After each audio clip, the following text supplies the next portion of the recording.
This morning I was reading. I've been reading this book by David Hawkins. I read from it last week and came across a passage that I really uh, loved and wanted to share this morning. And the concept in it is that, you may have heard the expression let go and let God, or let go and let love. And Dr. Hawkins talks about in this book that all emotions are a frequency, and when we vibrate at that frequency, we that's what we transmit out into the world. And so it's a very real and measurable phenomenon that when we show up and simply love people, that we impact their healing. When we show up and try to fix people, we're vibrating from the frequency of fear that there's something wrong, and we actually cause more harm to people. So I think that's a really interesting way to look at it, in terms of our emotions aren't just something that we experience, they are a frequency that we emit. And as we emit that frequency has an impact on the people, places, and things around us. And so we have the ability to cause healing or to cause harm by whether we show up in the energy of love or the energy of fear. So this reading this morning just comes from Letting Go by David Hawkins. And he talks about a case of one of his patients. He was a psychotherapist. It says Betty was 34 years old, but she looked much older because she was thin and drawn. She entered the office carrying armloads of paper bags, which were later found to contain 56 different bottles of health store preparations, vitamins, nutritional supplements, plus several bags of special food. Her fear had started out as a germ phobia, and soon everything around her seemed to be possibly contaminated with germs. She had many health fears of contracting contagious diseases, which had progressed now to a fear of cancer. She believed every scare story she read. So she was afraid of nearly every food, the air she breathed, and getting sunshine on her skin. She wore white clothes because she was afraid of dyes in the materials. In the office, she would never sit down because she was afraid that the chair might be contaminated. Whenever she needed a prescription, she asked that it be written from the middle of the prescription pad, which had not been touched. Furthermore, she did not want she wanted to tear the page from the pad herself. She did not want me to touch it because possibly I had gotten germs from shaking hands with the last patient. She wore white gloves at all times, and she requested to be treated by telephone as she was too afraid of making the trip to the office again. The following week on the telephone, she said that she was afraid to get up. She would call from home while still in bed because now she was afraid to go out on the streets. She had developed a fear of muggers, rapists, and air pollution. At the same time, she was afraid to stay home in bed for fear she might get worse, and to compound all her other fears, she was afraid she was losing her mind. She was afraid that the medication wouldn't help her and that it might have side effects, but she was afraid not to take it for fear that she wouldn't get better. Now she said that she had a fear she might choke on the pills, and she had stopped taking even her health pills, much less the prescribed medication. Her fears were so paralyzing that even therapeutic maneuver was totally stymied. She wouldn't allow me to talk to her family. She was afraid they would find out she was seeing a psychiatrist and think she was crazy. I was totally baffled and racked my brain for weeks on how I could possibly help her. Finally, I let go. I experienced the relief of surrender in that I just totally gave up. There is absolutely nothing I can do to help her. The only thing left to do is just to love her. And so that's what I did. I just thought of her lovingly, and frequently I sent her loving thoughts. I gave her as much love as I could possibly give when we talked on the telephone, and finally, after a couple months of loving therapy, she just got significantly better and came to the office. As time went on, she improved and her fears and inhibitions began to diminish. Though she never did develop any insight, she was too afraid of talking about psychological matters, she said, and so over the months and eventually years of treatment, the only thing I ever did was to love her. This case illustrates a concept in a previous chapter that is a higher vibration, such as love, has a healing effect on a lower vibration, such as that in the patient's case, fear. This love is the mechanism of reassurance, and very often we can quiet another person's fear by our mere physical presence and by the loving energy that we project to them and with which we surround them. It is not what we say, but the very fact of our presence that has a healing effect. We can learn from one another one of the laws of consciousness: fear is healed by love. This is the same mechanism demonstrated by the great saints and illuminated healers whose very presence has the power to heal because of the intense vibration of love which they radiate. This healing power, the basis of spiritual healing, is also transmitted by loving thoughts. The multitudes of people down through recorded history who have healed by just this kind of love are legendary. In recent history, for instance, Mother Teresa is credited with healing great numbers of people by these very mechanisms of unconditional love and illuminated presence. To people who are unfamiliar with the laws of consciousness, these types of cures seem miraculous. But to those who are familiar with the laws of consciousness, these phenomena are commonplace and to be expected.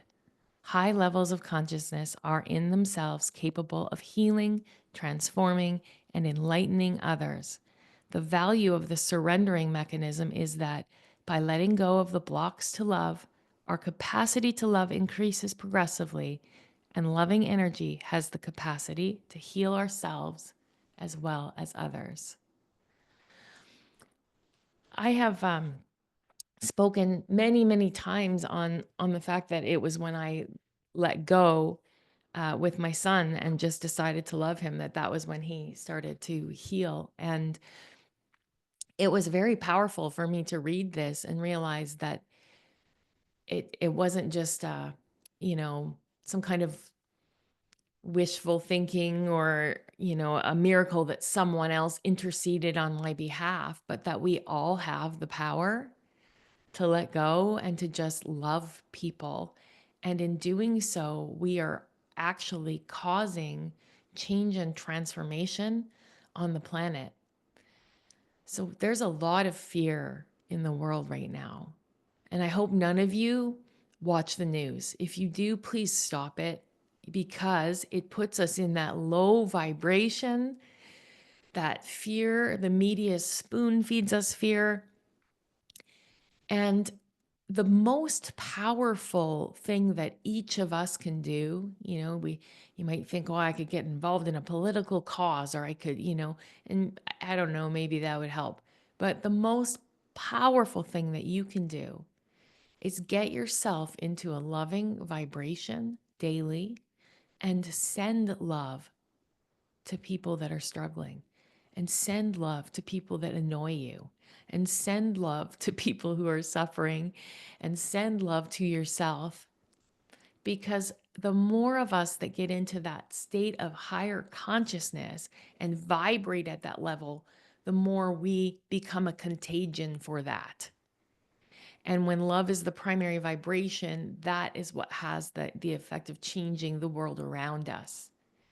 So if we're in fear that people are out to get us, or that they're worried about what people think of us, or that they're trying to wrong us, or maybe our fears aren't about choking on our pills lying in our bed like that lady, but we have fears that people will think we're weird, or that we're different, or we'll be left out, or that people think we're bad, or we have a lot of fear around what other people think about us.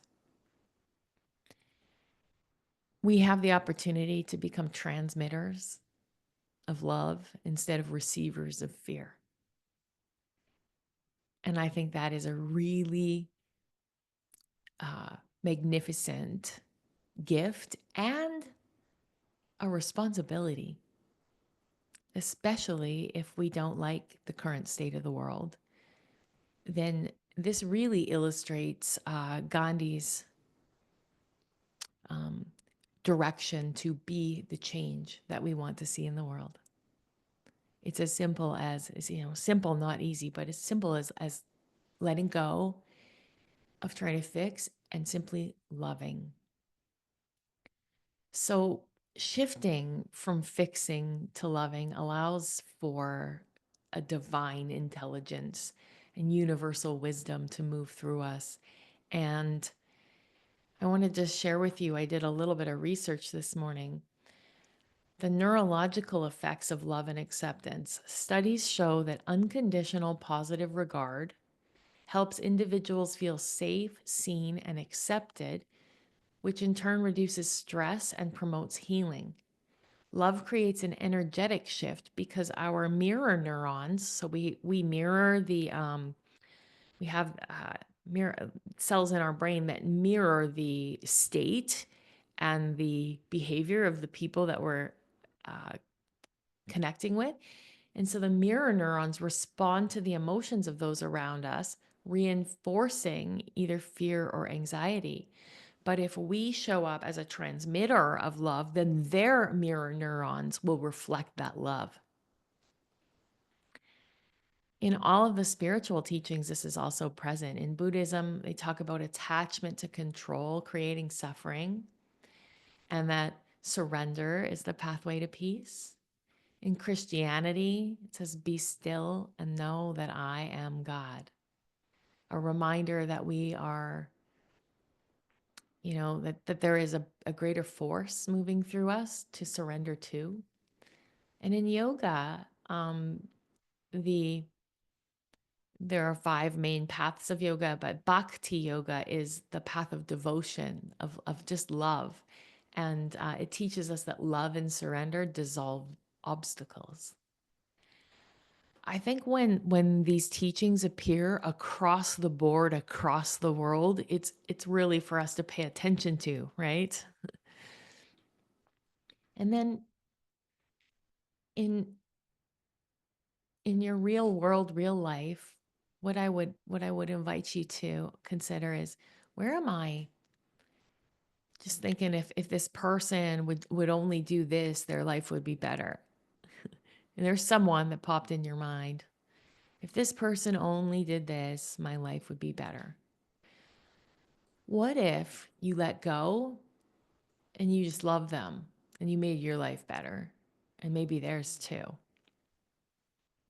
So let's meditate and have an embodied experience. So close your eyes, sit up nice and tall, and take a deep breath in through your nose. And I'll ask you to hold it at the top. Big, deep breath. And then exhale and release your breath. And one more time, big, full, deep breath right up to the crown of your head. And then empty out. Just let your shoulders relax and any tension dissolve. Now bring your awareness to your physical body, and we'll just take a moment to scan the body and get grounded.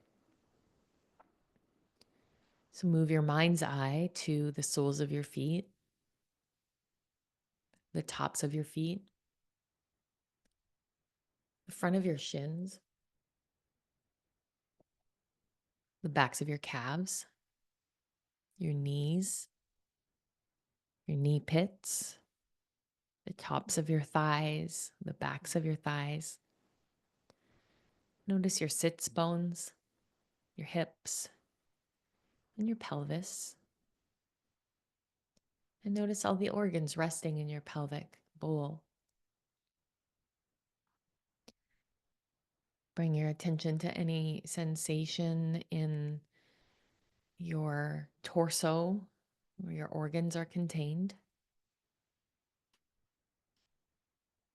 And notice the circumference of your rib cage, softly flaring out and in with each breath. Bring your attention to your chest, your shoulder blades, collarbones,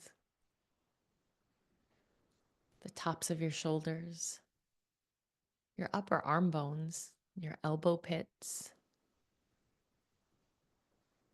your forearms, your wrists, the palms of your hands, tips of your fingers.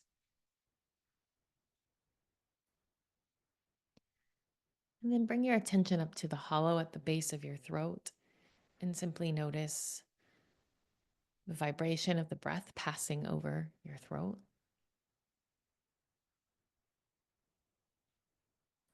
Notice your jaw, your lips, your tongue, your teeth, the rims of your nostrils, the muscles over your cheekbones, your earlobes and your ear canals. Notice your eyes in their sockets, the crown of your head, and your whole body as a space.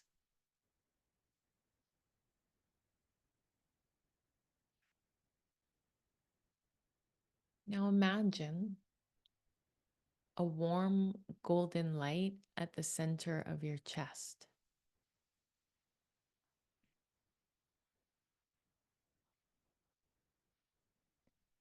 The light represents pure, unconditional love, the essence of who you are.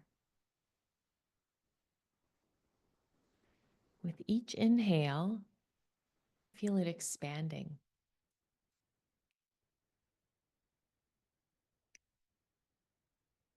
And with each exhale, let it soften any need to control or fix. And see this light expanding within you and dissolving the need to control.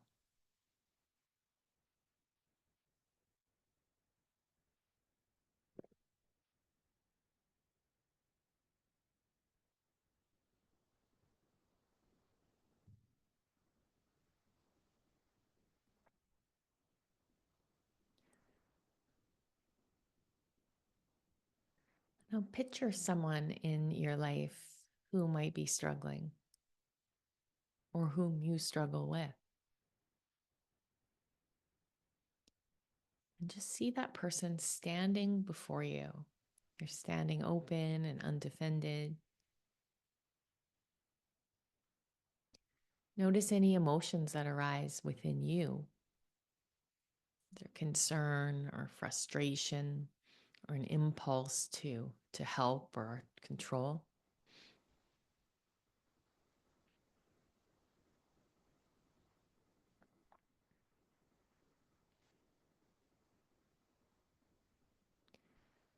Now imagine placing all of your worries, your expectations, your fears, and your judgments about them into a small bowl. And cupping the bowl between your two hands. You'll walk towards a gentle stream and release the bowl into the water, watching it float away.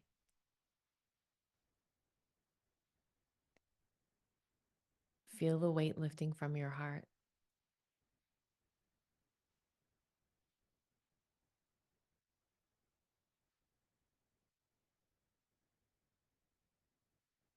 Now turn back to the person in front of you.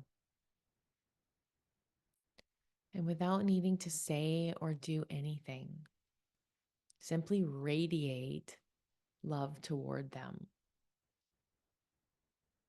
Generate that golden light from your center and imagine them surrounded by golden light, completely held in safety, compassion, and grace.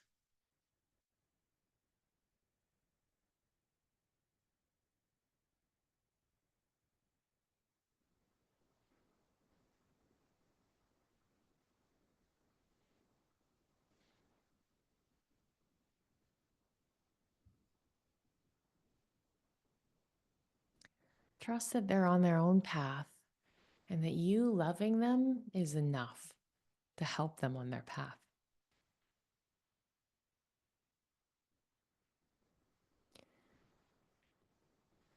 Now imagine this love flowing beyond you, connecting to something greater, God, the universe, or divine intelligence.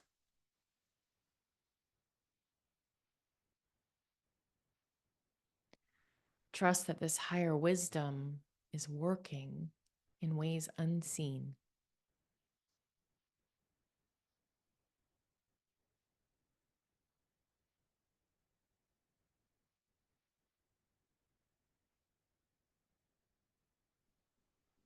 And breathe in peace and surrender,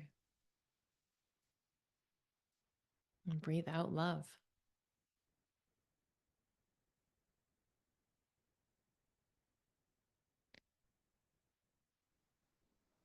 And just gently bring your hands and place them over your heart. And then take a deep, full breath into your heart and feel that golden light expand. Exhale. One more like that. Expand your heart, breathe into it, and let it go. And when you're ready, gently open your eyes.